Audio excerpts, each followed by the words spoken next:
और अभी महाराष्ट्र और झारखंड के चुनाव हैं, क्या जब स्थिति रिजल्ट रहेगी आएगा भारत? देख लेना, महाराष्ट्र में प्रचंड बहुमत से नरेंद्र मोदी जी के नेतृत्व में सरकार बनेगी। वहाँ पर नोट कर लो, अभी नोट कर लो। जी मैं नोट ऑन महाराष्ट्र रिकॉर्ड में, बयान है। महाराष्ट्र में नोट कर लेना आप। ठीक है, ठीक देख है। लेना, महाराष्ट्र की जनता आपने पूरा समर्थन, पूरा आशीर्वाद भारतीय जनता पार्टी और उनके सहयोगियों को देगी।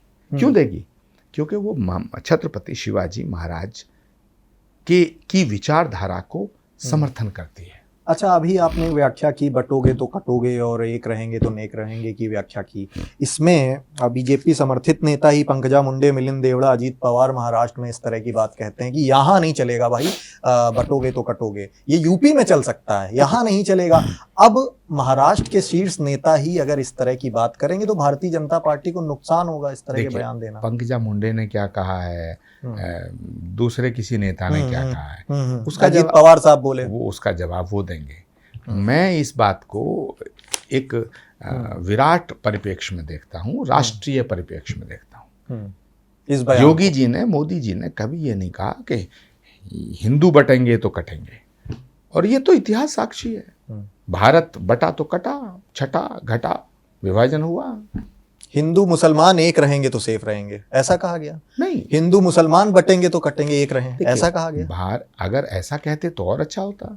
ऐसा नहीं कहा गया, नहीं, लेकिन जो कहा है वो गलत नहीं है, वो इतिहास साक्षी है। किनको चिन्हित किया गया इसमें? ये तो मुझे तो नहीं लगता, ये तो कुछ आचार्य जी आकलन, मुझे तो लगा राष्ट्र के लिए कहा गया है कि भारत अगर एक रहेगा तो शक्तिशाली रहेगा। तो ये तो हमारे शास्त्रों में कहा गया, उसमें हिंदू भी आ गया, संघे शक्ति कलयुगे। बिल्कुल। मुसलमानों को आप अलग क्यों रखना चाहते हैं? मुसलमान हमारे साथ हैं।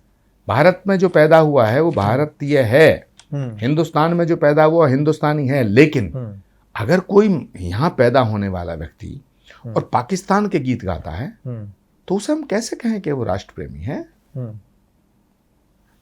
अशफाकुल्लाह यहीं पैदा हुए ना, मीर अब्दुल हमीद यहीं पैदा हुआ ना, एपीजे कलाम यहीं पैदा हुए ना।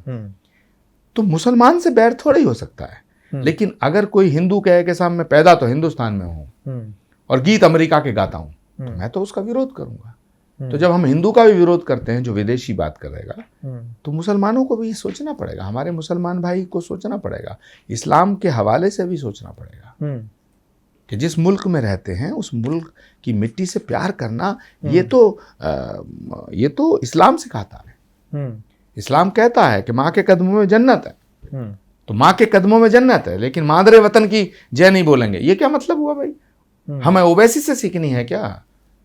हिंदुस्तान, वो ओवैसी कहते हैं कि साहब वो फलस्तीन की जय बोलेंगे, भारत माता की जय नहीं बोलेंगे जिस देश में आप रह रहे हैं। वहां कहते हो हम इस्लाम खतरे में है, और फलस्तीन की जय बोलेंगे तो इस्लाम खतरे में नहीं होगा। ये जो मुसलमानों को बदनाम करने का काम कोई और नहीं कर रहा है। ये ऐसे जो सेकुलर नेता हैं, सो कॉल्ड सेकुलर, वैसे कर नो, सो कॉल्ड सेकुलर, ऑल, ये पूरी जमात है, ये मुसलमानों को बर्बाद कर रहे हैं। मुसलमान देशभक्त है, मुसलमान ने इस देश के लिए कुर्बानियां दी हैं। जो सेक्युलरिज्म की बात करेगा वो देश बांटने का काम, जो सेकुलरिज्म की बात कर रहा है वो फ्रॉड कर रहा है, वो झूठ बोल रहा है। क्या अवधारणा है सेक्युलरिज्म की? कि सभी धर्म सनातन से ज्यादा कोई सेकुलर नहीं है। सनातन है ही सेकुलर, सनातन ही सेकुलर है, जो नदियों को पूजता है, पेड़ों को पूजता है, सांपों को पूजता है, हर कण कण में परमात्मा का दर्शन करता है। ठीक है। और विश्व बंधुत्व की बात करता है, वसुधैव कुटुंबकम की बात करता है। सनातन की प्रार्थना क्या है? सर्वे भवन्तु सुखिना सर्वे सन्तु निरामया। सनातन की प्रार्थना ये नहीं है सिर्फ हिंदू खुश रहे, हिंदुओं का कल्याण हो, सर्वे भवन्तु सुखिना, पूरा प्राणी मात्र सुखी रहे। अब उस सनातन को तुम कम्युनल कहते हो, तो ये गलती सनातन की नहीं है, ये सनातन को जो कम्युनल बताने वाले नेता इनकी है। ये अपनी सत्ता पाने के लिए, अपना ये सत्ता और सियासत को चमकाने के लिए ये मुसलमानों को गुमराह कर रहे हैं। और आपका शो जब ऑन एयर होगा तो बहुत बड़ा मैसेज मैं देना चाहता हूं, ये मुसलमानों को गुमराह कर रहे हैं, ये मुसलमानों के हमदर्द नहीं है, ये मुसलमानों को मोहरा बना रहे हैं। इसलिए मैं कहना चाहता हूं कि हिंदुस्तान के तमाम मुसलमान भाई बहनों को समझना पड़ेगा कि इस देश की मिट्टी में आप पैदा हुए हो और इस देश की मिट्टी में आप मिल जाओगे। तो इस देश की मिट्टी को माथे से लगाना है आपको, इस देश की मिट्टी को अपना मानना है। ये जो तुम्हें हिंदुओं से लड़ा रहे हैं ये गलत है। वीके न्यूज, राष्ट्र के नाम।